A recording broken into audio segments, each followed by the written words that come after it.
In this tutorial, we are now going to look at intermolecular bonding. So we're going to look at the attractions between one molecule and another. Remember now there are three possibilities, three options. There are dispersion forces, dipole-dipole bonds, and hydrogen bonds. So we will look at three examples. We will go through and figure out the intermolecular bonding, then try to come up with a sketch of each molecule. Then we'll try to classify the molecule, give it its character. And finally, once we know the character, then we can determine which of those three intermolecular bonds exist between the molecules. So let me first of all list out the three examples we're going to look at. We're going to encounter in this tutorial molecules that are a little bit bigger than what we're used to. So in some of those, I'm writing out the actual structure so you can see how the atoms would be hooked up to one another. So I've done that especially you can see in number 1 and number 3.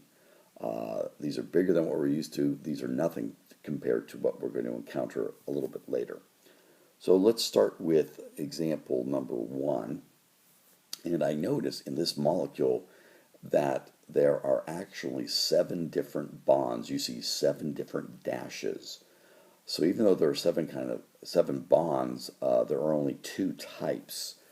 I see one carbon-carbon bond, so I'll have to determine its classification. And then I see the 6 carbon-hydrogen bonds, and I'll determine their classification. So the carbons had identical electronegativities, so that means that the carbon-carbon bond is a pure covalent bond. The 6 carbon-hydrogen bonds, again, very similar attraction for the electrons they're sharing. Those 6 bonds also are pure covalent bonds. Notice I didn't have to do repetitive determinations. Once I knew the classes, I just had to deal with the individual classes. There were only 2 classes of bonds that I observed. Those were the ones that I then characterized. So then I want to draw a sketch that reflects the kinds of bonds that we just determined. And I already know how they're all connected. Pure covalent means they're sharing the electrons perfectly equally. Therefore, you don't see me drawing any charges on top of the atoms. You don't see any transfer of electrons. So the character of this molecule is nonpolar.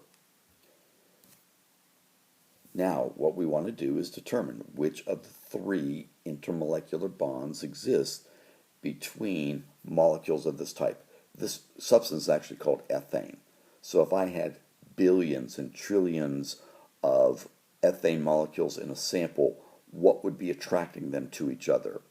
Well, I don't see any charges, so there's definitely can't be any dipole-dipole attractions. There are some hydrogens, but they're not connected to anything that's going to leave them deficient. So there can't be any hydrogen bonds either. So we're left with only one possibility. These ethane molecules would be attracted to each other through dispersion forces alone. Dispersion forces are very weak. Ethane happens to be one of the 4 components of natural gas. So at room temperature, ethane is a gas, which would kind of make sense because the dispersion forces are so weak, it's very easy to separate the ethane molecules from each other, and they would then enter into the gaseous state. So at room temperature, they've already separated from each other. Let's go to a second example where we have sulfur and fluorine bonded to each other. Fluorine has a really high electronegativity, 4.0, sulfur 2.5. This is a pretty large difference in attraction for electrons. So you can see this is obviously going to be a polar covalent bond. So again, let's draw a sketch illustrating the fact that there is a polar covalent bond between sulfur and the 2 fluorines. So again, am using color coding so we know where the valence electrons came from. Sulfur had its 6 valence electrons. It needed to gain 2 more. That's why it was forming a bond with 2 different fluorines. Each fluorine gained an extra valence electron.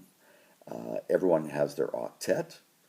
Notice I went in then, because we said these were polar covalent bonds, these two bonds between sulfur and the two fluorines, they're not sharing the electrons equally.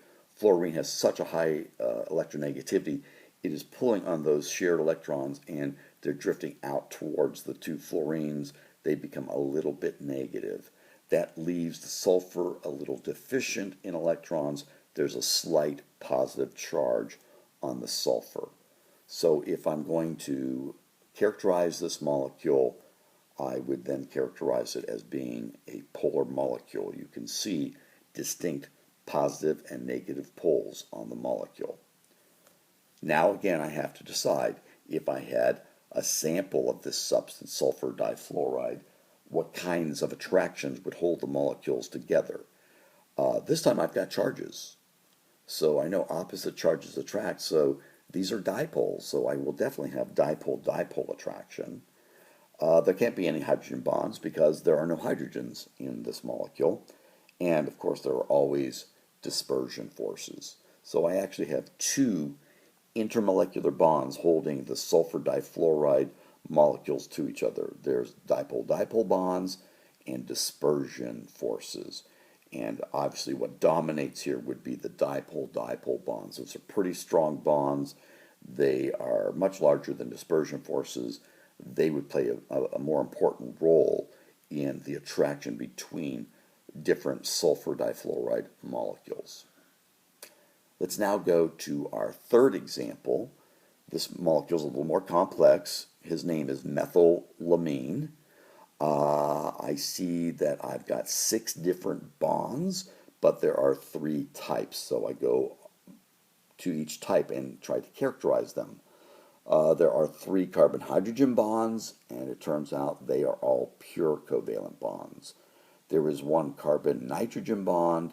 There's an uneven distribution of sharing of electrons, so that's a polar covalent bond. And definitely the 2 nitrogen-hydrogen bonds. Nitrogen has a much higher electronegativity. Those 2 bonds also are polar covalent bonds.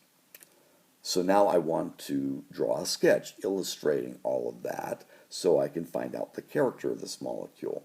So I already know how they're connected from the question that they posed to us. They gave us the structure.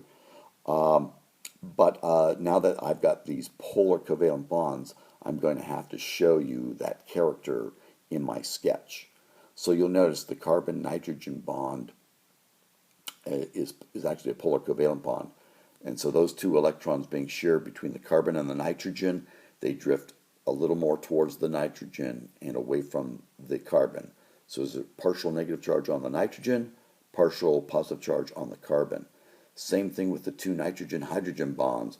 Those electrons are not being shared equally. They are drifting towards the nitrogen, away from the hydrogens, so the hydrogens become a little bit positive. Notice that on the carbon-hydrogen bonds, those 3 bonds, they were pure covalent. So I don't have to add any extra notation to illustrate that fact that they're sharing electrons equally. So I look at this molecule, I see charges. There are definitely poles here. So, but there are areas where there are no poles. So actually I classify this molecule as a mixed molecule. There's a nonpolar area and there's a polar area. And it looks like there's a little bit larger area where there are charges existing. So I put that in my determination here, my characterization. It's mixed but slightly more polar. All right, by characterizing the molecule now, it makes it easy to figure out the intermolecular bonds. Definitely, I've got poles. I'm going to have dipole-dipole attractions. So if I have other methylamine molecules nearby, opposite charges will attract. That's the origin of the dipole-dipole attraction. I've got hydrogen now, in this case, hooked up to nitrogen, and nitrogen is going to leave the hydrogens a bit deficient. So they're going to have to look to their neighboring methylene molecules looking for lone pairs, and they will see that on the nitrogen. There's a lone pair on the nitrogen. So bridges can form between different methylamine molecules.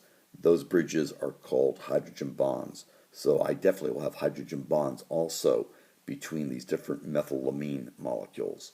And then, of course, there's always dispersion forces between all molecules.